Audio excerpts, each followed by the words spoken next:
اما دوباره به خودم میآیم.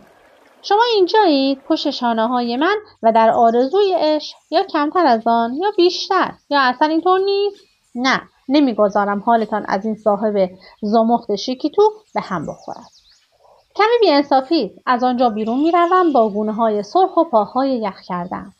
او آنجاست، گوشه خیابان سمپرس منتظر من است. مرا می‌بیند، به سویم می‌آید. ترسیدم، فکر کردم نمی‌آیید. به خودم در ویترین مغازه نگاهی می‌اندازم. از گونه‌های صاف و صیقلیم خوشم می‌آید. می‌ترسم.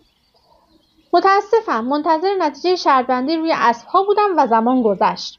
کدام اسب برنده شد؟ شما رو شرط‌بندی می‌کنید؟ نه. روز زیبا برنده شد. بازویم را گرفت. لبخند زد. قطعاً همینطور است. در سکوت تا خیابان سن‌ژرمن قدم زدیم.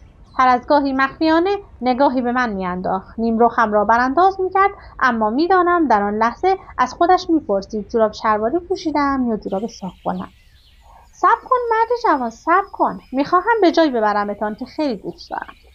حدس می‌زنم چه جور رستورانی باید باشد. رستورانی با گارسون‌های بیخیال و چاپلوس که با حالتی توانی شده به او لبخند می‌زنند و می‌گویند شب بخیر آقا، در حالی که با خود زمزمه می‌کنند پس این یکی شکلی است. آن دختر مو قهوه‌ای آخرین بار را بیشتر می‌پسندیدم. مثل همیشه میز کوچک انتهای سالن را می‌خواهید؟ خوش خدمتی‌های حقیرانه، اما از کجا این دخترها را پیدا می‌کند؟ پالتوهایتان را می‌دهید؟ بسیار خوب. احمق، دخترها را از خیابان پیدا می‌کند. نه، هرگز اینطور نشد. پیشبینیم درست از آب در نیامد. گذاشت من جلو راه بروم. در یک آبجو فروشی کوچک را برایم به جلو هل داد. یک پیش خدمت دلزده و خشک فقط پرسید آیا سیگار می‌کشیم یا نه؟ همین.